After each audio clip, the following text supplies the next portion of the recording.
नमस्कार, आप देख रहे हैं रेवा दर्शन। मैं सचेता बघेल आपके साथ। आइए जान लेते हैं क्या है आज की प्रमुख खबरें। देख रेख व व्यवस्था का अभाव, खतरे में केवटी के सैलानी। शहर में सब्जी मंडी व्यापारियों की अहम बैठक संपन्न। ओमा बरोहा चैरिटेबल ट्रस्ट द्वारा कोविड के दौरान अनाथ हुए बच्चों की मदद के लिए रेवा कलेक्टर को सौंपा गया 1 लाख रुपए का चेक। और बघेली कलाकार अविनाश तिवारी के वायरल वीडियो को लेकर मचा बवाल। आइए अब नजर डालते हैं इन खबरों पर विस्तार से।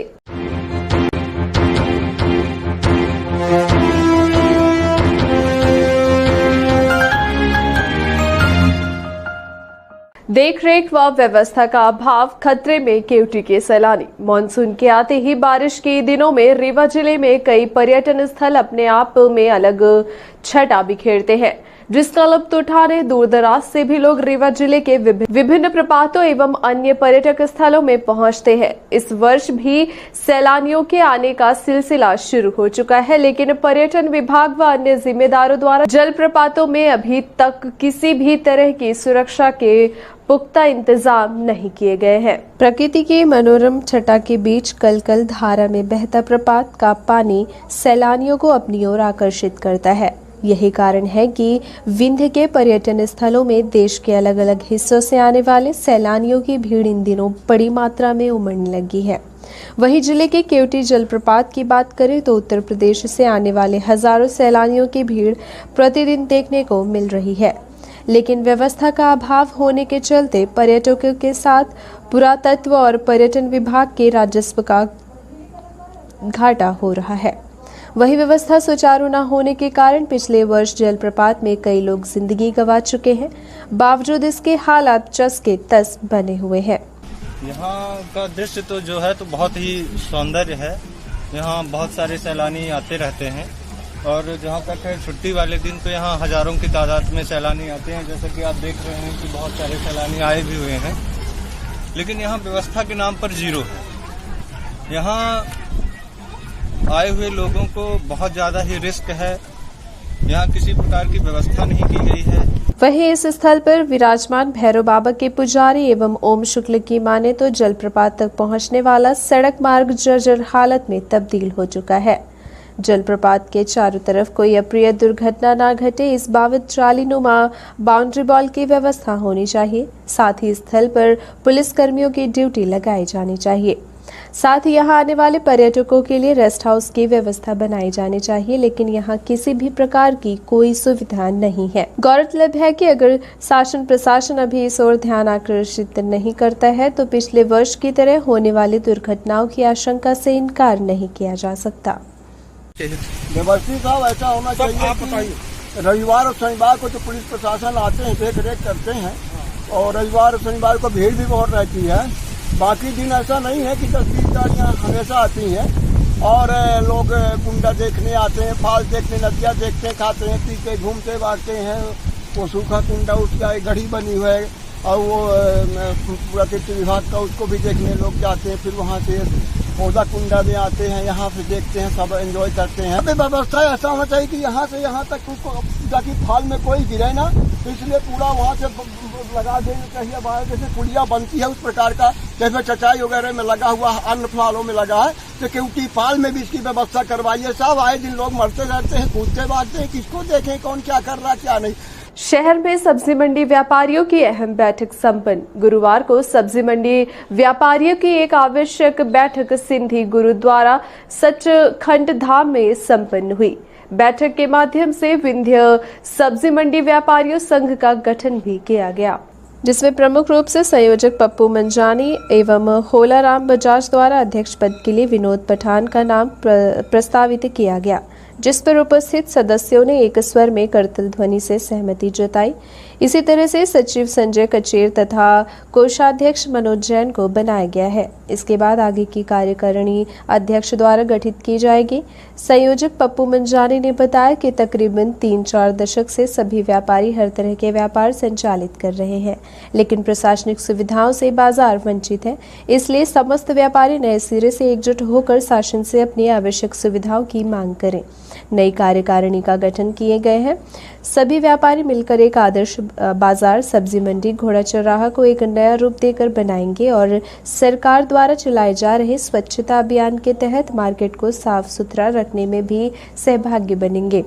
बैठक के दौरान सब्जी मंडी व्यवसायी मुकेश वाधवानी, बब्बू वाटवानी, होलाराम बजाज, रेवाचंद थारवानी, रामचंद्र समाया, माधवदास मखीजा, मनीष थारवानी, जमील खान, सुनील गुप्ता, महेश चौरसिया, शंकरलाल सुभानी, गोपीचंद, बाबू सेठ, पप्पू दुबानी, दीपक मखीजा, राजकुमार चौरसिया, ओम प्रकाश सोनी, विजय थारवानी, सुरेश हिरवानी, लखपति चौरसिया, सुशील अरोड़ा, रमेश चौरसिया के अलावा अन्य व्यापारी मौजूद रहे।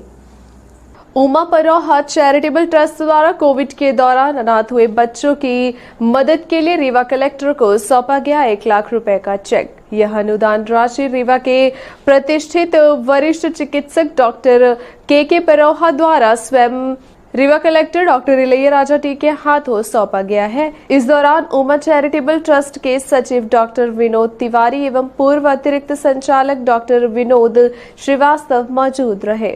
विश्वव्यापी इस महामारी का शिकार स्वयं डॉक्टर के परोहा हो चुके हैं, जो कई दिनों तक अस्पताल में इस महामारी से लड़ते हुए इस बड़ी बीमारी को मात दे चुके हैं। उमा परोहा डॉक्टर के परोहा की धर्मपत्नी है। उन्हीं की स्मृति में उमा परोहा चैरिटेबल ट्रस्ट बनाया गया था, ताकि समाज में रहने वाले दीनहीन, गरीब, असहाय व जरूरतमंदों की सेवा की जा सके। उसी ट्रस्ट के माध्यम से गुरुवार को डॉक्टर के परोहा व ट्रस्ट के सचिव विनोद तिवारी व अन्य सदस्य कलेक्ट्रेट पहुंचे और Rewa collector doctor Ilaiya Raja T को 1 लाख रुपए की अनुदान राशि कोविड-19 के दौरान अनाथ हुए बच्चों की मदद में सौंपी गई है। इस नेक कार्य की Rewa collector doctor Ilaiya Raja T ने सराहना की है और ट्रस्ट को धन्यवाद दिया है। आज हम लोग यहाँ कलेक्ट्रेट में आए हुए हैं और कलेक्टर साहब के आह्वान पर जो कोविड पीरियड में जिनके बच्चे अनाथ हो गए, जिनके माता पिता नहीं रहे, उनको सहायता राशि के रूप में 1 लाख रुपये देना है। कि जैसा कि आज डॉक्टर के परोहा सर ने बताया है, मैं डॉक्टर के परोहा सर के बारे में थोड़ा सा बता दूं आपको कि डॉक्टर के परोहा सर जितने योग्य चिकित्सक हैं उतने ही बड़े समाज सेवी भी हैं और समाज सेवा के क्षेत्र में हमेशा आगे बढ़ चढ़ कर हिस्सा लिए। जैसा कि आज 1 लाख रुपए का अनुदान कलेक्टर साहब के आह्वान पर हम लोगों ने कोविड में निराश्रित बच्चे हुए जो बेसहारा हो गए हैं, उन सब के लिए आज हम लोगों ने आकर के यहाँ है ना। धन्यवाद। 24 ई टाइप क्वार्टर का पूर्व मंत्री व रीवा विधायक राजेंद्र शुक्ल ने किया भव्य लोकार्पण। मध्य प्रदेश गृह निर्माण एवं अधोसंरचना विकास मॉडल मध्य प्रदेश शासन पुनर्घनत्वीकरण योजना के तहत रीवा शहर के सिविल लाइन स्थित 24 ई टाइप नए क्वार्टर्स यानी कि अधिकारी कर्मचारियों के लिए बनाए गए नवनिर्मित आवासीय परिसर का पूर्व मंत्री व रीवा विधायक राजेंद्र शुक्ल ने किया है भव्य लोकार्पण। शासकीय अधिकारी एवं कर्मचारियों के लिए बनाए गए इस आवासीय कॉलोनी का नाम अटल बिहार कॉलोनी रखा गया है। इसमें अधिकारी कर्मचारियों के आवास की बेहतर व्यवस्था बनाई गई है। वहीं 24 ई टाइप क्वार्टर का लोकार्पण पूर्व मंत्री व रीवा विधायक राजेंद्र शुक्ल द्वारा किया गया। इस अवसर पर Rewa commissioner Anil Suchari, collector doctor Ilaiya Raja T, वरिष्ठ अधिवक्ता सुशील तिवारी के समेत अन्य अधिकारी कर्मचारी मौजूद रहे। आज ये पुनर्घनत्वीकरण योजना के अंतर्गत 24 जी टाइप के क्वार्टर्स जो यहाँ पर बन के तैयार हुए हैं, बहुत ही सुंदर, उसका लोकार्पण हुआ है।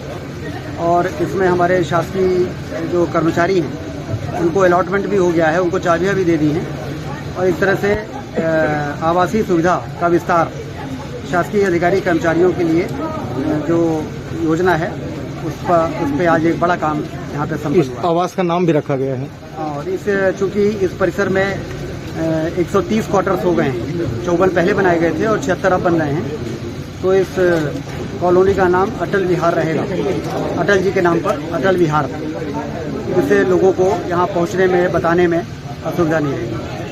ये थी आज की प्रमुख खबरें। आगे की खबरों के लिए बने रहे रीवा दर्शन के साथ। दीजिए हमें इजाजत। नमस्कार।